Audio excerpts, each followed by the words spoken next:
Hey guys, welcome to the Liberal Hive Mind, a channel solely focused on exposing the abundant hypocrisy of the left. You know, we get in arguments with lefties, or there's a public discussion about whatever the issue may be. A lot of the times, unless it's been put into practice, unless there's actual, useful, legitimate, empirical evidence and data, all the arguments and debates and discussion, well, it's just a waste of time. You can have your stance, they can have their stance. Everyone believes what they want to believe, but at the end of the day, the question is, what is the truth? And that really right there is my priority. And so this takes me straight to the gun debate. Or more specifically, how can I say this without flagging the algorithm? I'll just say what I usually say, mass casualty events. What lefties want to do is absolutely insane. They want to take your guns away and ensure that the only people who are allowed to have guns is the government that, of course, we know always does the right thing, and of course criminals. That's the only way to stop the violence, they tell you, completely omitting the fact that whether guns are banned or not, to be completely honest, in that kind of environment, what do you think would happen? Well, the South American cartels that currently deal mostly in drugs and human smuggling are probably going to become arms dealers. That's exactly what you want at the southern border now, isn't it? But anyways,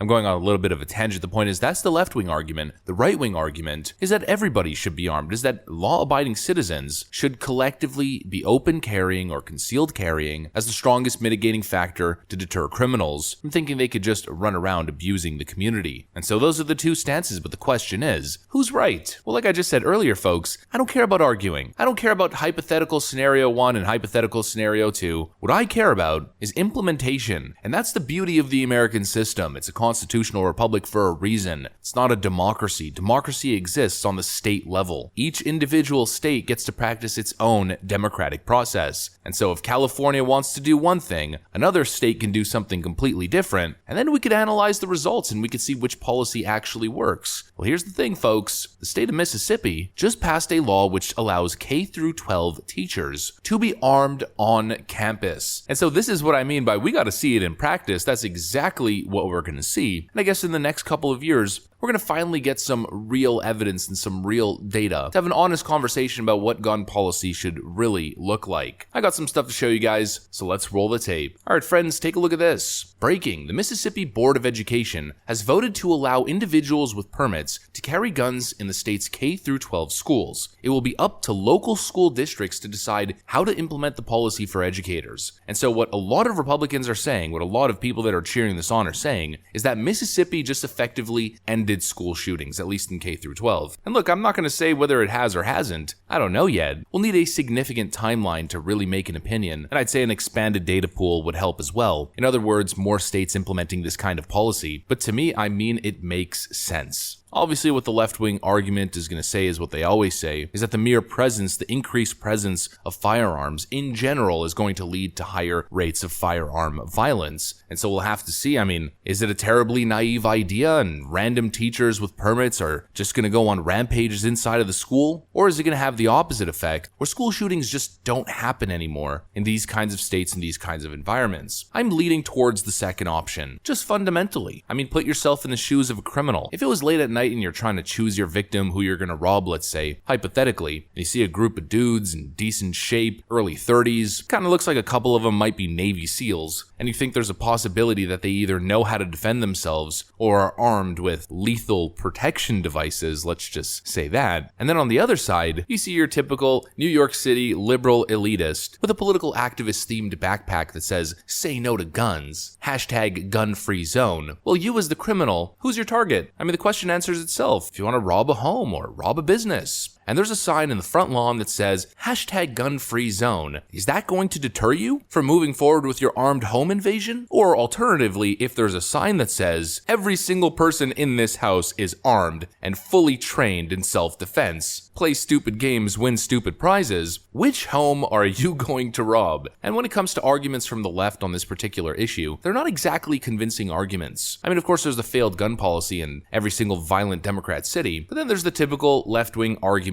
that we've been seeing a whole lot lately, trying to debunk the idea of a good guy with a gun. Here's an example from the other day on The View with Joy Behar. They say that a good guy with a gun can control a bad guy with a gun. Well, we saw in Uvalde that that's not true. And you saw it in Buffalo. Yes, we saw it in Buffalo. But we saw that it is true in Indiana. It was true in Indiana.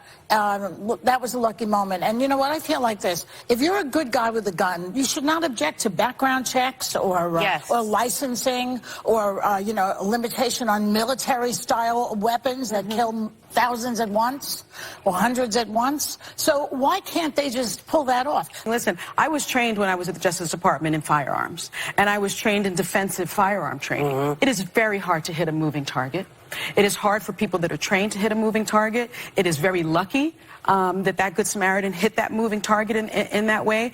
And he had a gun permit, but he wasn't supposed to be in the mall with a gun. So he broke the law, even though he was a Good Samaritan. The law of Indiana is different than the law of the mall, of Simon Malls, and I would say that takes precedence when you save a life. Well, he saved a life, but guys, I gotta go. And you could see how disingenuous they really are. I've been seeing this all over the place. Well, look at Uvalde, Texas, or people are calling it Uvalde, Texas. Uvalde, whatever it is. The good guy with the gun didn't stop the event from occurring, but this is such a disingenuous framing of what really happened. In Uvalde, Texas, the good guys with the gun weren't on the scene. They showed up later. Were they absolute cowards, and should pretty much every single one of them be fired? Probably, yeah. But it's not an example of the good guy with the gun. The good guy with the gun argument is having a society that is armed. When you walk into a public area, let's say you're at a mall food court, for instance, and there's like 200 people, the good guy with the gun argument isn't a delayed police response. It's out of those 200 people, imagine if 50 of them were Good Samaritans who were trained in firearms and were packing. Well, whatever criminal would step into that environment to try to do harm to the public would instantly get vaporized. That's the argument, and we don't see that. And so for me, at least, my perspective is there's one stance, there's another stance, and then there's the fence-sitting stance. The moderate, I'm in the middle of every issue, which is really just a lack of decisiveness. It's either one or the other. Pick your poison. Either total open carry and a citizenry that is ready to defend itself, or no one is allowed to have a weapon, or everyone is unarmed and the only people that are armed are criminals and the government. Pick your choice, because what's happening where it's kind of in the middle, it just ain't working. And it's absolutely crazy the way all of these elitist leftists that we're seeing on Twitter and on The View are somehow trying to condemn this 22-year-old kid who saved so many lives from an absolute psychopath who was planning on going on a rampage in a mall. That guy's a hero, and that guy is evidence, proof that the concept of the good guy with the gun can actually make a difference. And the question is, in the state of Mississippi with this new law, or possibly more states following suit with their boards of education passing this kind of similar law in action, the question is, what is going to be the result? We know the result of left-wing gun-free zones. We've seen Chicago, we've seen New York, we've seen Philadelphia, we've seen Oakland and California,